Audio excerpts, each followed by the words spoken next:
retired, but they kind of stole ours for a while because we act as project managers. Because everybody that has a real estate license, we all took the same classes to get that license. And then at KW, we're fortunate because we're just totally immersed in all kinds of training all the time to keep us with a great mindset and ahead of the game on what we know and how we can help. Most real estate agents either don't want to or don't know how to, or think it's not what they're getting paid for, to help their client figure out the next step, or to help their client figure out how to paint or how to fix up the house or what they need to do, or maybe they can't afford to do any of those things. So I'll give you a couple of examples of that. Is there were a couple of young ladies on our team several years ago, and they were very proud of themselves. I had learned all of the right talking points. They did a great job. They booked a listing appointment. They went on the listing appointment, and they had the book, that was about all of our history and our testimonials. And they had all the steps that they were supposed to say in order to win a contract and sign the listing.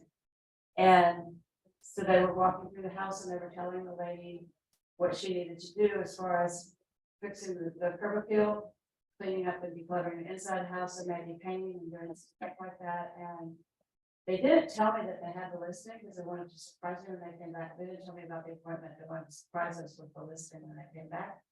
And then they were really sad and asked me to call her because she started crying and they didn't get the listing. So the answer to that situation is her husband had been out of work for about 2 years. She had not worked. She had been stay-at-home mom with the kids.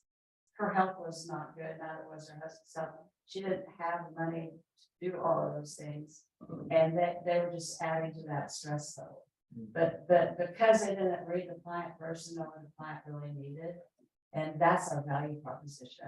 Our value proposition is tell us what you want to do and how you want to do it. We'll facilitate the rest. We have the talent. We can get you 3 bids. We can do, just tell me what your goals and objectives are so that we can customize the action plan according to what's best for you and your family. And now, over the years, that's evolved to where, and we did call her back and we did go back and we did say, you don't have to do all that stuff. It's what we suggest to get you the highest money in the fastest time. You can't do it, you can't do it. Now we have companies that do it for them, but in those days we didn't. That's how old I am. But we did end up going back and saying, you don't have to do all those things. We just have to adjust the price accordingly, because there's only one reason and one reason only a property doesn't sell. And that's because of price, right? And then people will argue that they go, well, it's location. I said, then reduce the price. Well, it's got mold in the basement. Our building, we have this will need for 3 years. It's got mold in the basement. There's water intrusion. We'll drop the price, right? And we have a seller that won't drop the price for 3 years. She won't drop the price. I might account for. We have people that want to do the mold remediation, but they want $100,000 off to do that. It's like, no, I'm not doing it. So our value proposition is that we can speak to those things for them because they know how to deliver babies. They know how to drive fire trucks. They know how, to take care of our cats and our dogs and they know how to educate our children, but they don't know how to sell them. And so our value proposition is that's what we bring to the table. But the real value in that with our client is we want to do it their way and what's best for them. So and now we've evolved to where we have a new and better way. We have a new and better way to sell real estate and get them 9 to 12% more than what the other houses in the neighborhood are selling for. That's your elevator speech. That's your value proposition. That's all they need to know right then, because that's your opportunity to make an appointment. Well, how do you do that? Well, give me 15 minutes, 20 minutes of your time, and we come over and tell you how we did that. Because with my team, how we do that is different with every person we sit down with. Because we do fully customize how we're going to prepare the property or how they're going to prepare the property, what needs to happen. And, that's all in there. But basically what it is we do it their way. Did I get all that in? What matters to buyers and sellers to find our value proposition? I did. The success system. Recap. Are there ahas on that? You guys want to talk about that?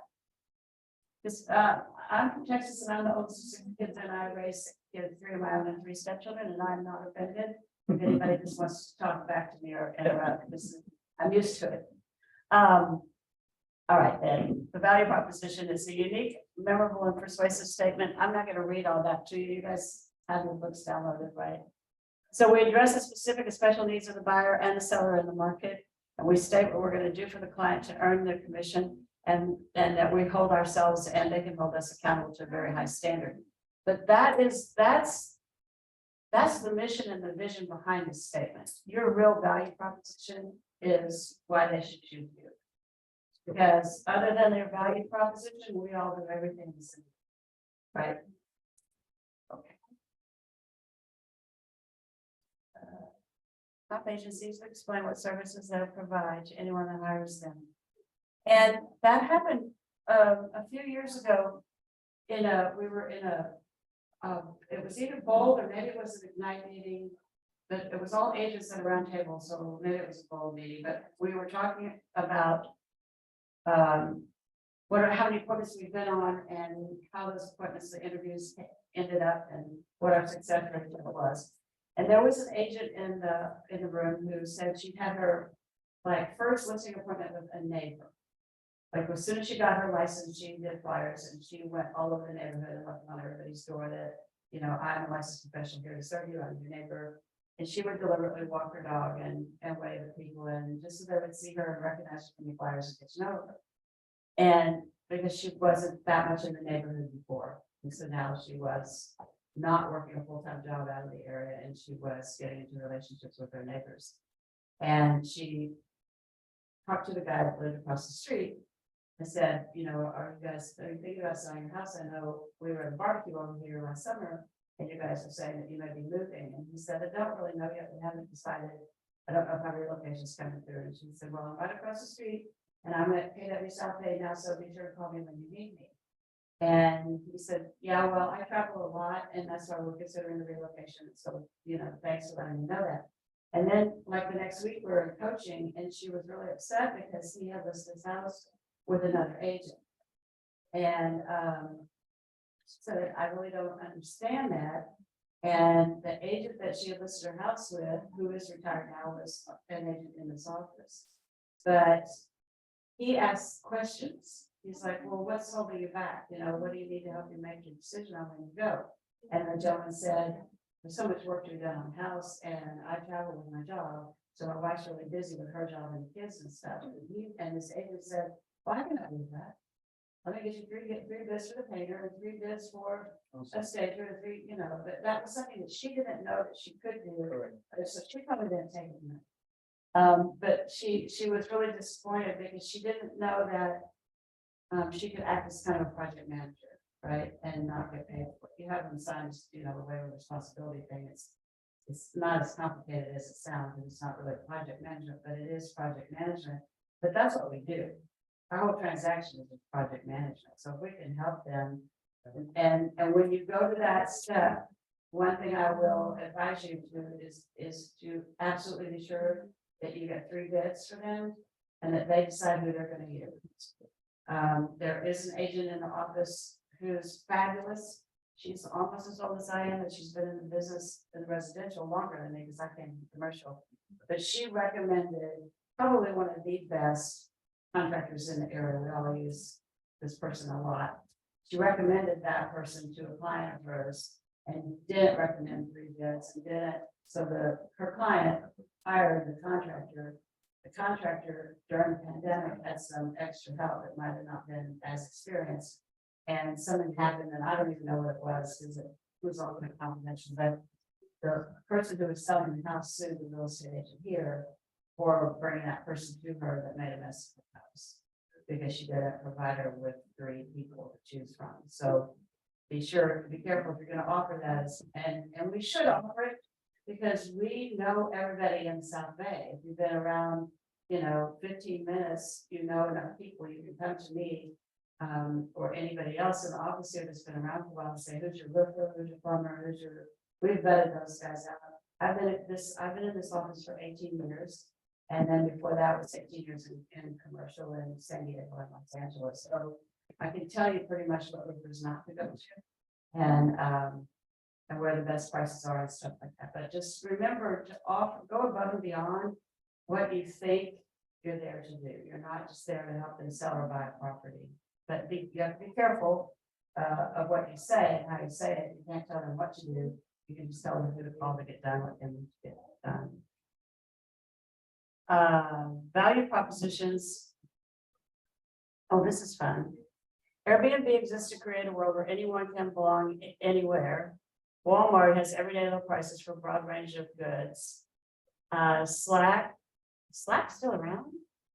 Slack makes it downright present to work together. I don't know if we even have Slack around anymore.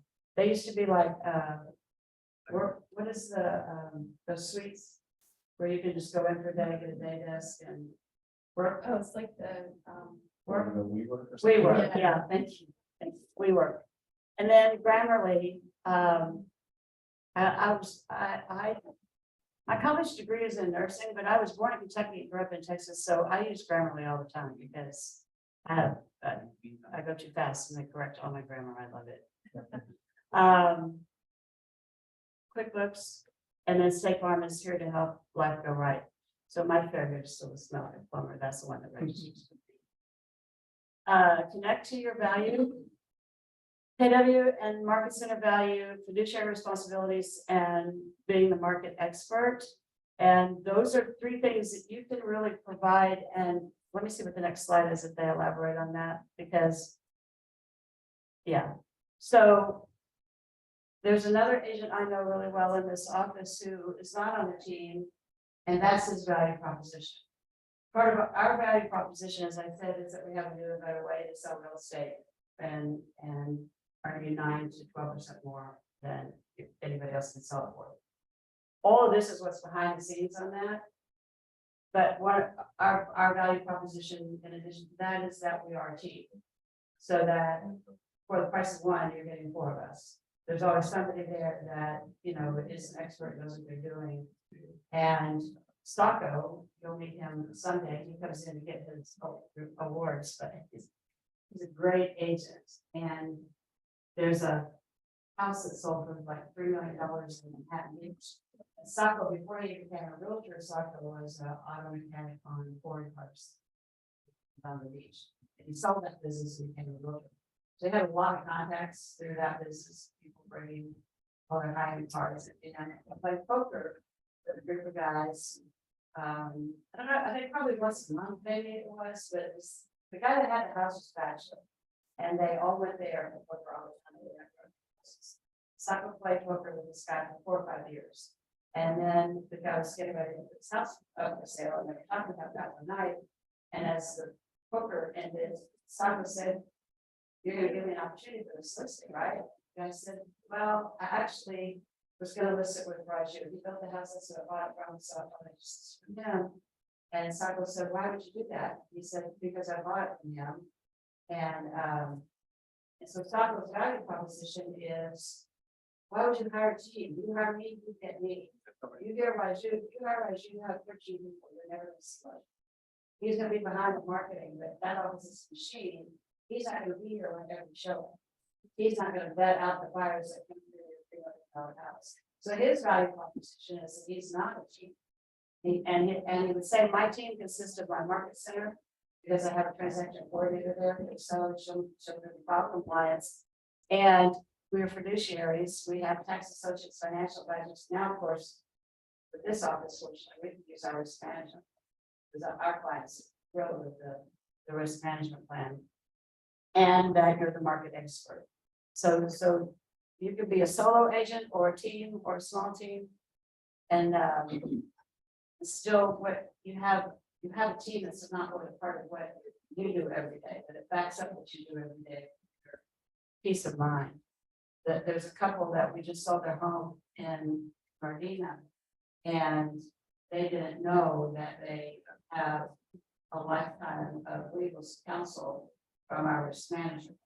So when escrow closes, our risk management company sends out this nice certificate that says Jennifer Goldstein and Michelle Brown have secured this lifetime of, if there's anything that comes up from this transaction, you have a lifetime of legal consultation or representation if you need it. So they were so excited about that. And they're an elderly couple, but they're like, oh, we're gonna talk about this, you know, about that. We thought a closing did was that you bought the seller wouldn't buy the home warranty plan. So we bought the home warranty plan for them. And he said, we thought that was a closing gift. Now you found this is awesome. It's good to know that those things there because you want, that can help you get a list. You have that one. Did you mention to that prior to, having them listed here, that was gonna be part of it, could have been part of the deal, or did you just surprise them? Full disclosure, total transparency, I had no idea. Because typically, when I don't know if it is new. Or if it's something that the agents on my team were getting and take to our sellers and I didn't know about it. But someone said Jennifer actually got it and she and I co-listed the property.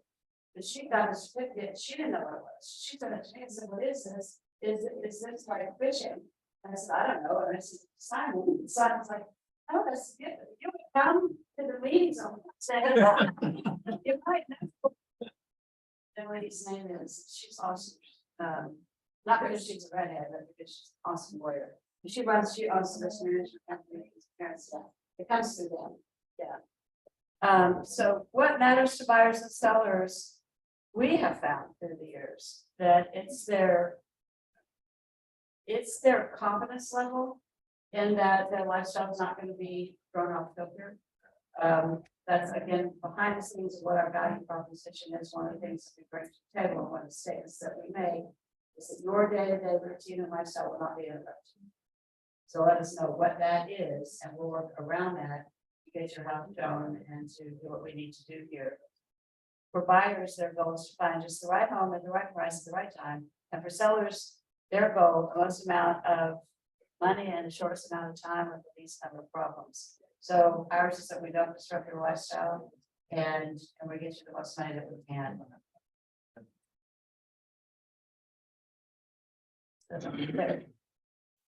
Top 10 service areas for buyer value propositions. I haven't even had a market.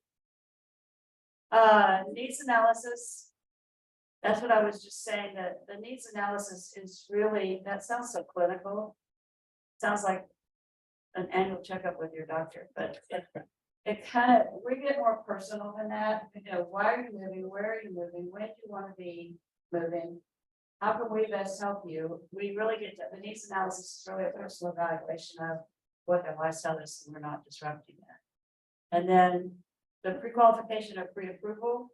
If you're new, the best thing I can tell you with agents that join our team and they've not worked with a buyer before, and they're not used to use a different analogy than this, because I have a nursing degree. And so when you walk into somebody's room and ask them how to valve with that, they see people take offense. I have to think of a better analogy than that. But as realtors, we talk about finance all day long, and we talk about how much you can afford to buy all day long. But when you ask somebody how much can you pay for this house, when how much you qualify for, how much you want to spend, some people are a little taken back by that because finances and their personal financial situations are very, very personal to them, and they're a little bit offended. So we don't ask them about the pre-approval, pre-qualification, but we do pre-qualify them. So what we say to them is, despite what you're hearing, and things have slowed down a little, this is still the seller's market. There are still multiple offers coming in. So when we start to look at homes, I want to make sure that you have sent me, this is the assumption, I want to make sure that you have sent me your pre-approval letter. Because if we submit an offer and that's not with it, the buyers are probably, sellers are probably not even going to consider your offer.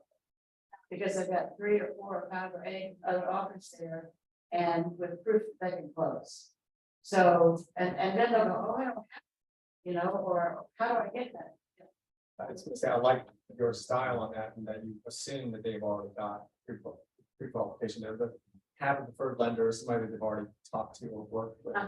And because I kept hearing from other people that if they don't, then say, oh, I can put you in touch with, here's a list, and then you're still in the driver's seat.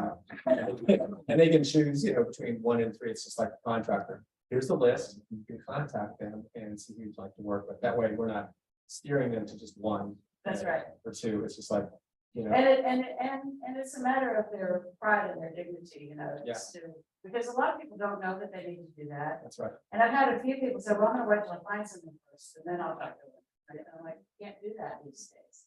Because we're not getting 9 or 10 or 12 or 15 or 28 ridiculous offers, but we are still getting 4 or 5. And the sellers have an agent who's going to tell them, don't even consider this one because there's no proof of finance or anything here. So, Right. so that's our question is, who's your lender? I want to make sure that you send me your pre-approval letter before we go out, because you're gonna fall in love with something. And you're gonna be heartbroken if you don't get it, because I'm gonna tell you that we need to put you on the letter. Right? So, and then it's true caring about them and positioning them to win when they're competing with all those others. I said, at least you'll get a count of that. If you don't have one, then they just catch it and not do it. The other thing, just while we're on the subject about that coming around the back door and making an assumption, is that they don't feel insulted and they don't feel intimidated by the question. That the other one that we love is when we do an open house. And someone comes in, we don't ask them if they have an age. So like if you walk into Nordstrom's and they say, can I help you? And I'm like, no, I'm good. I'm just shopping, just looking. And then 45 minutes later, I can't find the boots I'm looking for. And I gotta go find this. Help me find this pair of boots. So, but it's just a knee-jerk reaction because you don't want to be bothered with their line, with their stuff.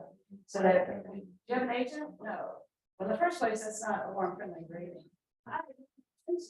So we introduce ourselves, but then we ask them, how did you find the open house today? Did your agent send you? Or did you see our signs? How did you find us online? And then I go, oh, my agent sent me, and then like, who's your agent? And I put it on the sign-in sheet. I will call Ralph and let him know that you stop by, and we do that, right? So it's just about clear communication, but making everybody really comfortable. Because as uncomfortable as we might get when we go to a new doctor and a dentist, a hairstylist, or anything like that, they have the same predisposition when they come to us, right? There's this guy that I really just want to slap, but I can't because I have integrity, but he's a realtor in North Redondo Beach, been in the business for 45 years. Same as me. And I'm on a board of directors with him in an organization that meets, and we meet once a week as a board. I mean, once a month as a board, and once a month the whole organization membership. And when he's the sponsor for the breakfast or the lunch, or he has something to say, he goes, well, if you guys don't know, my name is so-and-so, and I'm the sleazy realtor in North Redondo. And I'm like, we have spent 100 years having that reputation. We are not the sleazy realtors. Those are not sleazy parts that people out there. We know our shit. Stop saying that. Because what's so funny? I'm like, no, I'm just trying. And yeah. So don't do that. So okay, so we have the needs. Sorry, I get off once. I digress. So the needs analysis, and then the pre-approval, and the neighborhood information, and you've extracted from your needs analysis what your customer review is, what they want. You've extracted from them what neighborhood they want and what their home search is, and then your job is to tell them again about how we're going to make the offer when you see the properties, and then you can reiterate that to have the loan in there, and then we're going to negotiate to buy vendor coordination. That's about your inspection. And because again, they don't know what they don't know, and they look at it when you're writing an offer with them, it says they have 17 days to do an inspection and change their mind. And if you know from the seller that there's 5 offers, you're gonna say, let's shorten that. You know, let's shorten that to like 10 days, and they freak out. They're like, I don't know, maybe I need 17 days. You don't need 17 days. Inspector's gonna be there one day. Bring him in early, bring him in as early as we can, as fast as we can.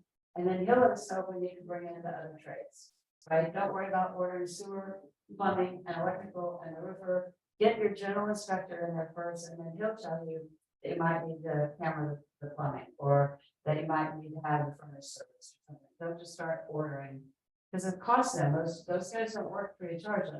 You may be lucky and get a termite inspection free, but nobody else does inspections. So those are talking points on your again, it's not your full buyer value proposition, but those are the things you do behind it that backs up your proposition is how you're gonna get them into the home of their dreams in a shorter length of time with less hassle, because you know all of these things, right? And then post-closing, that makes me sad. Post-closing, we used to do big, welcome to the neighborhood parties. We do the housewarming parties for our clients who represented the buyer. And then we stopped doing that when we couldn't during the pandemic, and now people don't want them so much. They're like, oh, I mean, I'll take walks and decide who I want to meet. Don't bring a bunch of neighbors in my house. So that we used to do a going away party for our sellers if they've been in the neighborhood a long time, and we should bring that back. Yeah. Remind me. Okay, top 10 service areas for your seller value proposition. Again, it's always about the relationship and about finding out, you know, what their needs are, what they really want. And then there's pricing strategy. Pricing strategy is key, and it has changed because you cannot pull a traditional CMA or market analysis and show them what their house is going to sell for, because houses are not selling for what they sold for a month or 2 months ago. They are going to structurally back up a little bit, I think. We didn't really, we saw lots of price declines, like probably 2 months ago. But it's because a lot of houses were overpriced when they came on the market because they were pricing themselves away that homes were 2 months before that. Then we kind of saw it go kind of flat, right? So yeah, so you really have to know how to look at your comps. And right now, with the presentations we're making to our sellers right now, the property strategy that we're using on pricing is a 72 sold strategy. And we look at the comparable homes that are on the neighborhood for sale right now, what they're listed for, because that's your real competition. But when the buyers are out there, the buyers don't really look at what's sold before and try to compare that price. They're looking at the house down the street and how much more value there's doing something that way. So we are still pulling a CMA for ourselves, just so we know it's sold in the neighborhood, because they're going to throw it up to you. They're going to say, well, 3 houses down, that just sold for $4 million, right? Like, I understand that that was last year, and this is now. So, pricing strategy, and then the property preparation. We already talked about that a little bit with knowing who to go to, what needs to be done, or maybe nothing needs to be done. And then the marketing strategy is customize that around their schedules and their timeframes and who the buyer is. So Jennifer and I just went to look at a property up on Crenshaw, and it's been on the market 176 days. And the guy's he's thinking of firing his agent. I might have thought about that 60 days ago, but as we walk through the home and I'm looking at the listing information, it's in the multiple listing service, and I said, the house has been marketed all wrong. It's on Crenshaw. It's a busy street, and it's a 4-bedroom house with a detached garage and 2 laundries and this huge living area. So the living area is almost the size of the room. And I said, and your lot is on C2, that's commercial. If you have 2 businesses, there's a commercial lot. And he said, oh, I don't know whether you're on the Wi-Fi. I don't know. What does that mean? I said, this is the perfect wording here. Somebody's not going to buy this house and raise their family here, because next door to you is what in Texas we call a halfway house. Now it's transition housing. And on the other side is a plumbing company. No one's going to buy this house and raise their kids here and push them in the swing in the backyard.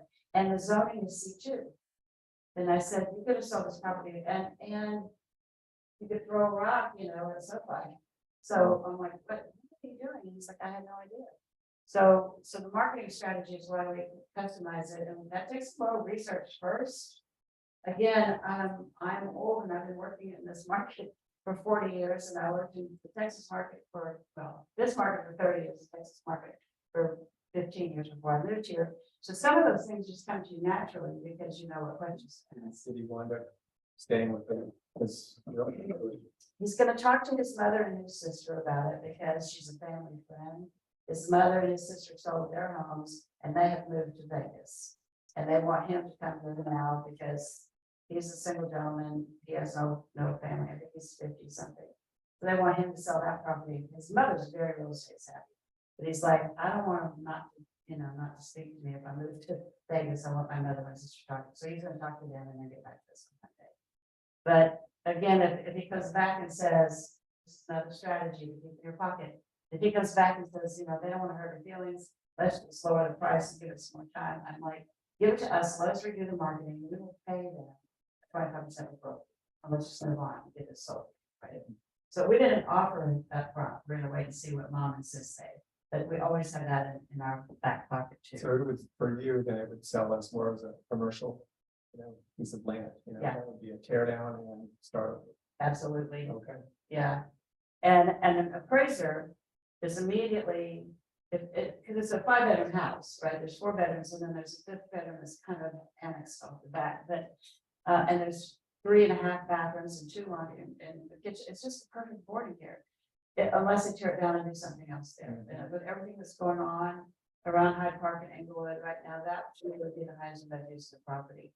And what I said to him is, when an appraiser comes into the appraiser's property, they're gonna take $50,000 off the price immediately because it's on the 6th Street. Yeah. So, and then kind of let them know what's gonna happen when they start receiving offers and how we're gonna negotiate the sale and then how the sale is gonna go, pre-close preparation. And again, all of that is letting them know what to expect from the inspections and how we're gonna reply to the inspections and how the transaction is gonna go with the transaction coordinator and all that. And then closing, and again, then post-closing, we send them, Christo always does our transactions and everything's on a thumb drive. They will still call you in a year, whenever the next April rolls around and want to know if you have their closing documents because they haven't filed their taxes and they can't find the closing package. And I'm like, it's on that thumb drive you gave me. And they're like, that's probably still packed and stored somewhere. So we've learned to hold on to them for a little while, get a duplicate made, and then we send it to them at the address. So it's not, they will always find, I can't find my closing package. Can you help me? Okay.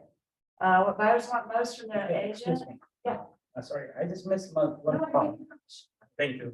I just missed this part. This appraisal is gonna charge them $50,000.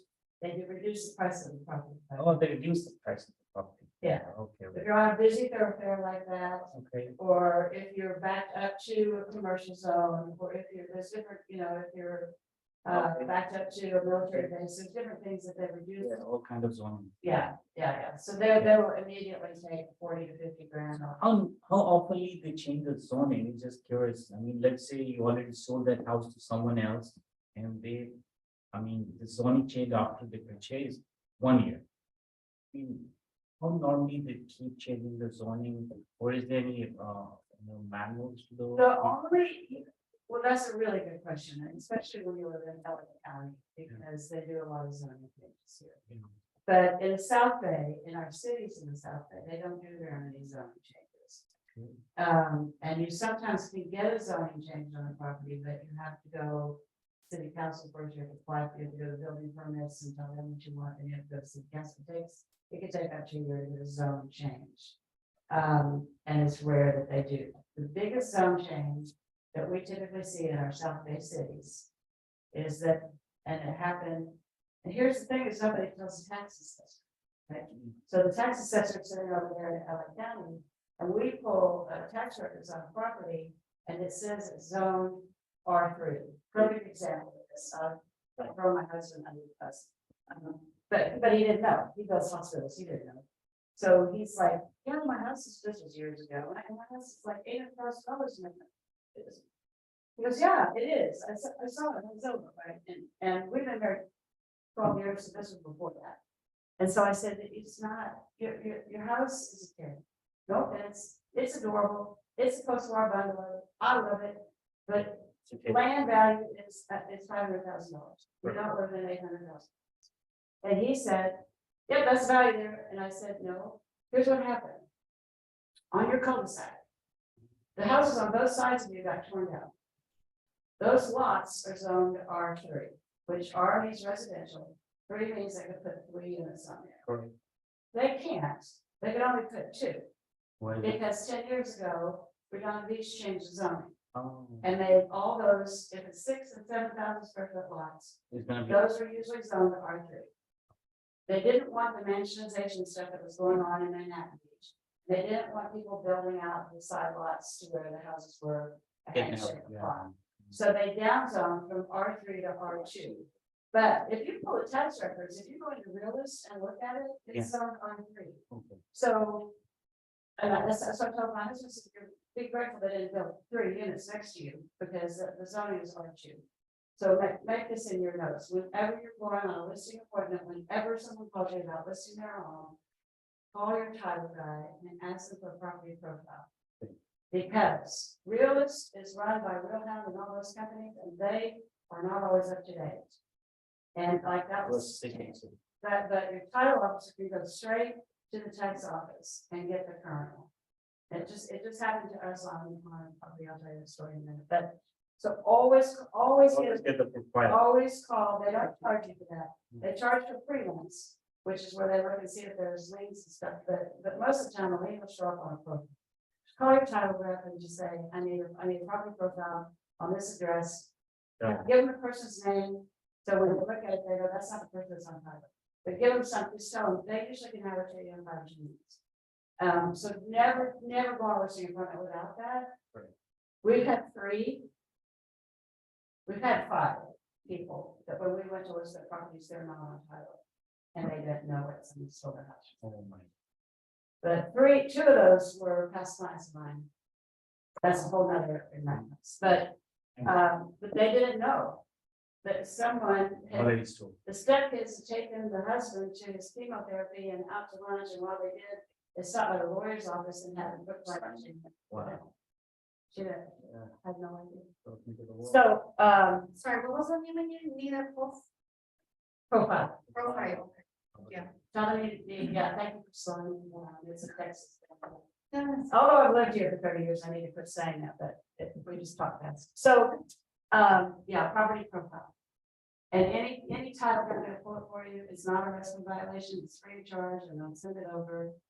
And then you can take, and you may need to ask them to interpret it for you if you haven't looked at, you know, what does this mean? Not a lot of that. So, Thank you. you're welcome. What buyers want most from their agent is to help find the right home. And to help them negotiate the terms of the sale and help with the price negotiation. Price negotiations is part of the terms of the sale. And then other, I don't. I like how other is almost 25%. Is that psychologist, Frank, best friend for 3 months? I You don't know, know. It's probably things like movers and vendors, you know, I don't know what other, help them find the right home at the right price, that's what they want. But they also now want to depend on you for the information of, you know, that they have to be pre-qualified and how this is gonna go and what to expect, and there's multiple offers and that. This is interesting. Okay. When I took Ignite 20 years ago, it was called three listings. 3 sales in 4 months, 3, 3, 4, 4, 3, 3 or something. Wasn't called Ignite. Yeah. It was. Yeah. So factors buyers value when choosing an agent, honesty and trustworthiness, their experience, their reputation. Other.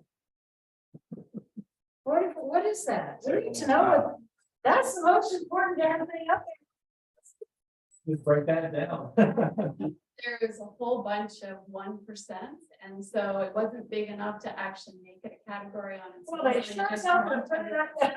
It's like, what? It's every. I would 40% of like, we'll just take an agent just because they're in their face right at that moment in time. That might be 1%. Right time, right Yeah. place. Okay, so here's my Break that down. Here's my 2 cents for it. What buyers really want right now, of course, they want someone that's honest and trustworthy. What they really want right now is to work with the listing agent because they think they're gonna get a better deal. So that's all you have to tell them is that they're not. That That's, was more during the pandemic when it's still out agents were there. trying to- It's still out there. Yeah, they think they're gonna get a better deal if they go straight, especially if they think there's still multiple offers. And, you know, they don't get a better deal. The agent that's selling the house is charging the sellers 5 or 6 or 7% to sell the house.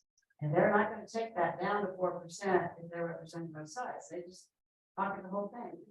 So that's again, part of educating them on the inside workings and stuff that they don't know about. And there's also from a buyer perspective, do you want the person that is listed the house with fiduciary duty to the seller first to represent you when in a market when you can negotiate? Yes. That's the biggest thing that they don't know, that they need to know. Yeah. And so, and a lot of times, sometimes you can use that word fiduciary, sometimes you can't, because they don't know what you're talking about. So it's like, you know, they represent the seller. And so they can't tell you what's going on with the seller. Right, so you're not gonna get any more information than you're gonna get if you're working with me. And sometimes I can extract some stuff out of it, right? So and it's all about relationships, everything's about the relationships and the relationships, most especially that you have with other folks. Because they are your best friend and everybody thinks we're all in competition, we're there to facilitate a seamless transaction. It's a win-win for, can we close that door? Sit around, oh, you know what I mean? Is he distracting me? So what's it saying? What was it saying? Facilitating seamless for them. Oh, yeah. I was gonna make a point, I forgot what it was. So that- Agents are getting about each other. Agents working together. Thank you. Yes, so when I was president of the Association of Realtors, once a month, we have to go open the meeting and welcome all the members to the association. And I can see in the room, when there's 75 or 80 people, and they're all the agents that don't know each other, and nobody's looking at each other, nobody's talking to each other, and I said, the one thing that you need to know is everybody in this room is in this room.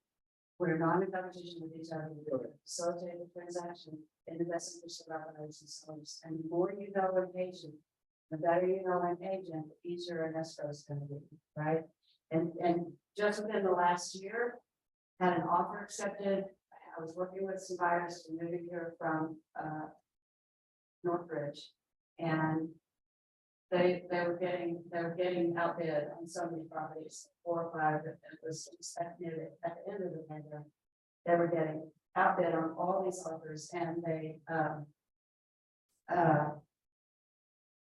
in love with this townhouse. And I knew very well that agent had a list. So I said to him, where do we meet? And I hate those words where another agent asks that. I said, give me just the job for him, let me take it, right? Where do we need to be? I said, I kind of really love this house, Mike, and they've lost 4 or 5 already, and they want to move. Because they need to renew their lease on the apartment, and the rent's gone up, and they don't want to do that, and they really want this, where, how do we? And he said, come in at your highest and best. And I will tell you that there are 2 other offers. The seller is ready to make a decision. There's only 2 other offers. And I can tell him that I know you have worked with an escrow and it'll be seamless. It'll be smooth and it'll be seamless. And I said, okay. And so we submitted our offer and they counted it. And he said, hurry up and get your counter back, so I can take it to my sellers. So I told the buyers that. And he put in an email, let your buyers know that I am ready for their offers. I don't want to work with these other churches. I know you, I know you. We got our offer accepted. And this is just my text, and my buyers went batshit crazy and started canceling the escrow like halfway to the inspection. I guess the escrow 4 times. 4 times. My buyers. They just went berserk. They got cold feet, they got nervous. The inspection came back that needs stuff, and I'm like, none of this is health and safety issues. We just send a request for repairs, right? You're like, no, I'm not. Just cancel it. I'm like, it's just my credibility is not like Yes. this agent, right? So anyway, that's the getting to know, knowing the other agent, and then I have the golden one, and how it usually goes is there's houses for sale. that my clients recently, like 3 weeks ago, wanted to make an offer. And it's listed below market, like 135, and I think it's something about 4. And I talked to the agent and I said, you know, the market for 7 days ago, she had these at 6. I said, how many of them are above list? And he said 6. And I said, how many of them are above 1.4? And he said 3. And I said, all right, any other clues you got for me? And he said, I should have one. I said, all right, so if I have above 1.4, our chances of getting a capital are good, right? And he said, so we came in above 1.4 and then. So he is an agent of the change. That's nice. That's not. So anyway, but usually it helps. Having that kind of relationship there, but you gotta know when not to push. Because then you're asking them to not integrity. So as long as you have respect for what they do, you know, and appreciate whatever it is they can, so it's you're winning, right? Okay. That's the 44%. That's the gray area. That's the great. That's what You just, yeah. That's correct. That's what it's special. Yeah, think about it. Yeah. All right. You just named it. Well, sellers want most, now that makes sense, right? So I should write on a Michelle for information. What sellers want most from their agent is to help price home competitively. That's the last thing they want. What they really want is for you to get them, I don't know if that was more than it's worth, but help seller make home. Help seller make, help seller market home to potential buyers. That's what we do. Sellers don't know how to do that. They do want us to do that. Help them sell a home within a specific time frame and help them find ways to fix up the home to sell it. Or not. There's always that other side of the coin. And then another great big other. What they really want is for somebody to talk to them like we know what we're doing. That's what they really want. It's just to go in there, informed, know the market, and have confidence, and then communicate. Like, I think that everybody I know is minded. That's probably why they married 3 times. But I think everybody knows what I'm thinking, and they're gonna respond to that, and people don't know what you think, right? So you have to communicate a lot. And that means because you have something in your head, they don't know that you're thinking that it might be 30 minutes late today. You need to communicate that to people, right? So I always tell everybody, you're gonna hear from us once a day. Either that kind of text or that kind of email, we're gonna call you. Because we will call you once a day and let you know if we're getting calls, if we're having an open house, if we're not gonna have an open house. If there's something new on the market in the neighborhood, if something that's on the market went into escrow, we're gonna keep you informed step by step, every step of the way of what's happening. And at any point, when you say to me, once a week is enough, really, right? When you say that to me, then I'll back down to like twice a week. But it's just important. And really what's more important is they know that you haven't forgotten. Sometimes they don't care what's in the market or what went into escrow or any of that stuff. They just want to know that you're paying attention. So communicate a lot is communication is key. Sellers consider when choosing an agent their reputation, if they're honest and trustworthy, if they're a friend or family member, they do. And another big other. I'm gonna have to take this to a higher power. This is like, what is that? I don't want to know now. Factors sellers consider when choosing an agent, the reputation. 32 agent responders. I Yeah, wonder if it's, yeah. that's interesting. A lot of times they don't want to work with family or friends. I think other could be the internet part first. I think it's the value you provide and just whenever you want. Here's the ones. Agents from- Oh, here, why don't you? I'll just. So it's because when I did first degree, I wasn't there for a couple classes, so I discovered The instructors name them? The other category, help with the paperwork, determine comfortable homes you're selling for, determine how much. You're right, it's a lot of 4% stuff. But a lot of That's the buyer's one, so a few pages more than this. I'm nosing. help find a buyer, that's 12%, help negotiating, that's 6%, but all of that is. I guess it's not up there. Why don't they put that up there? Okay, so help find a buyer for the home is 12%, help negotiate and deal with buyers is 6%. Help with paperwork and inspections is 5%, help the seller see homes they might want to purchase is 1%. Help create and post videos to provide tours of the home, that's some marketing. So. I feel better now, you guys will complete 9. Thank you. Okay. Technology and your value proposition, this is huge.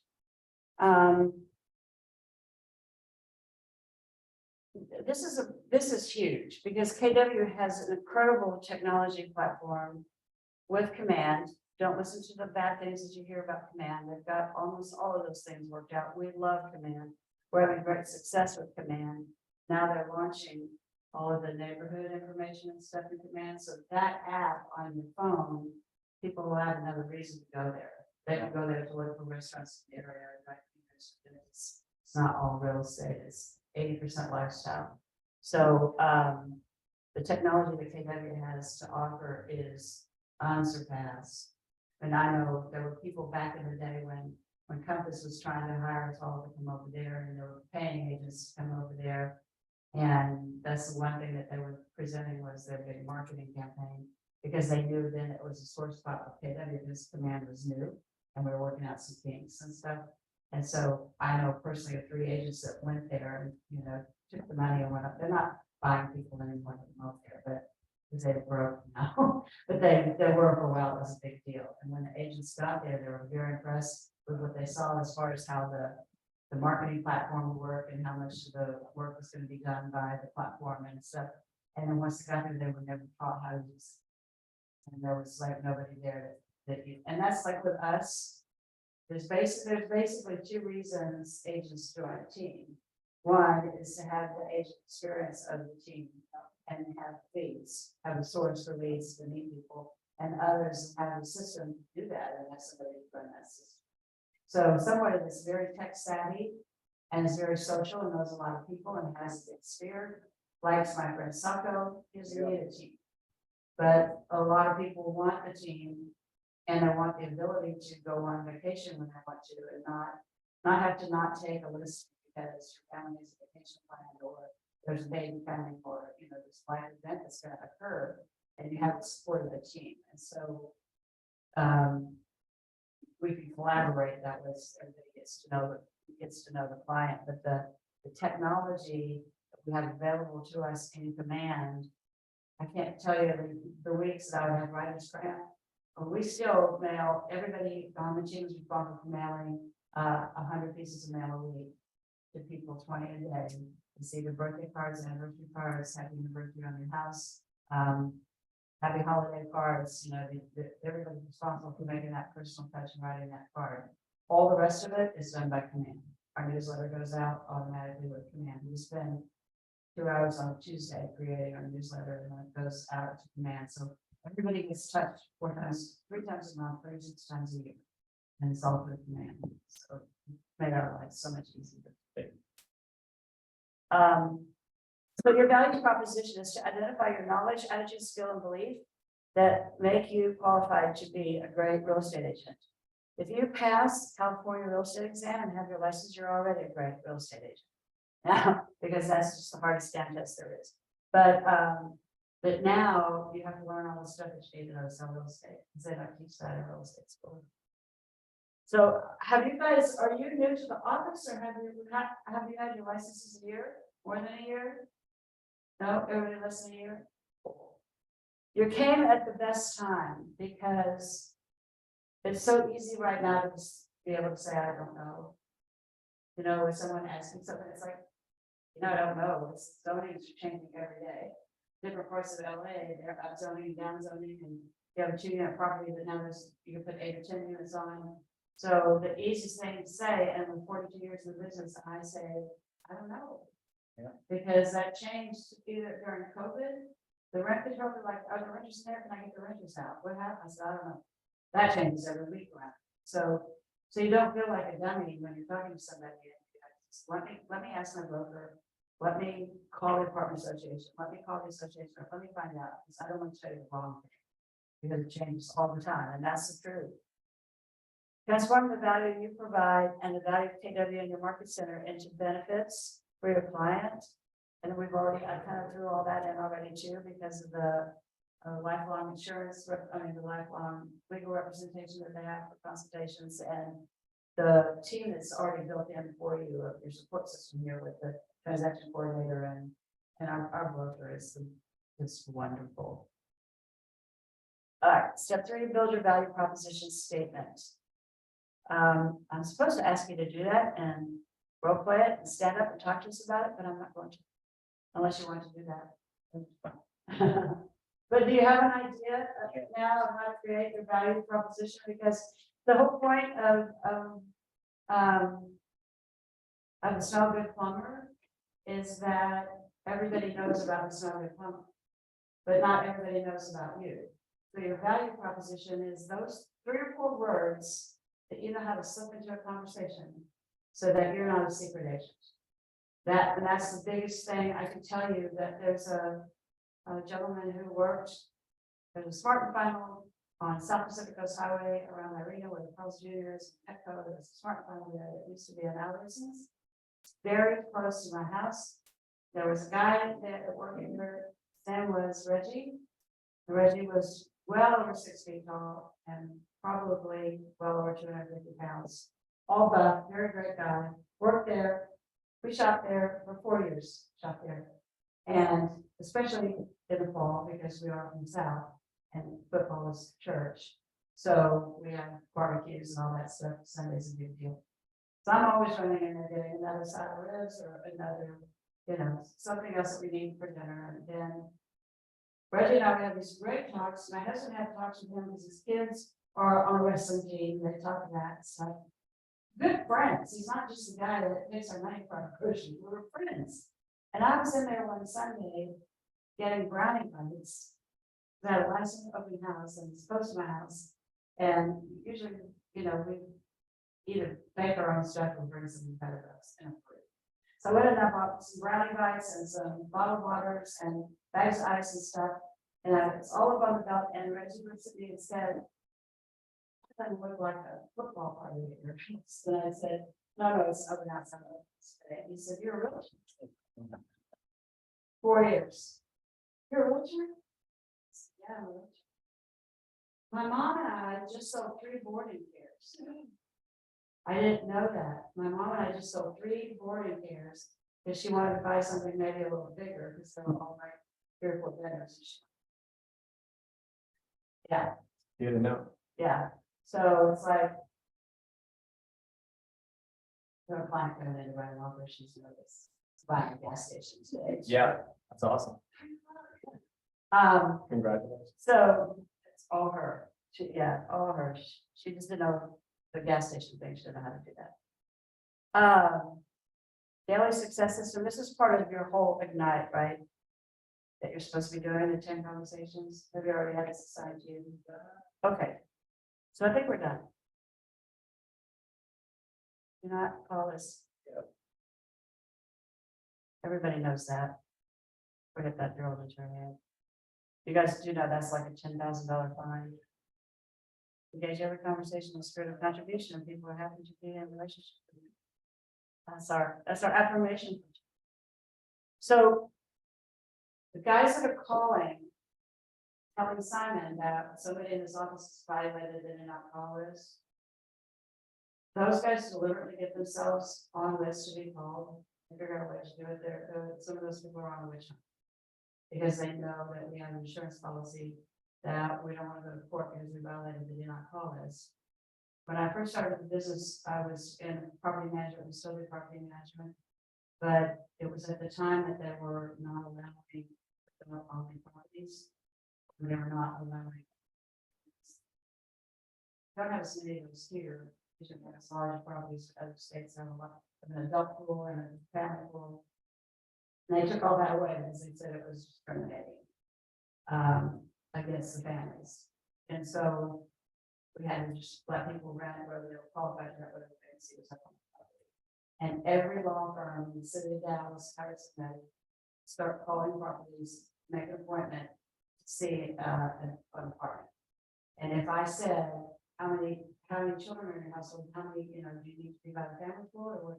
If I said that, the next week or so, we have a lot of attorneys because we're in violation of housing. Because I'm not supposed to ask, right? And we're still not supposed to ask. So if someone calls you and they want to look at a house, they want to buy a house, it's them, the school district's important. Don't ask them if they have children, and don't ask them how many or how old they are. That's for how much. So it's one of those assumption things you gotta come around and look at. How many people are in the household? When you ask that question, they'll usually tell you, and we're not talking about value proposition right now, but, if you ask them how many people in the household, they usually say, it's me and my fiance and his 13-year-old daughter. Yep. Or it's me and my husband and we have a son in college, and they will usually give you the answer because it's transparent, but you can't ask it. Right. So you guys know where we live, we live at the end of the hall down there. If there's anything we can ever help you with, come by, do what Ally does and wait in the window. If the door is closed, don't come in, because we're. So we just see you and acknowledge you, and we'll come out to help you as much as we can. We understand. Any questions? Yeah. Yeah. Really good. You're welcome. Thank you very much. You're very, very welcome. Well, I see your claim, Oh. just permanent. Yes. Thank you.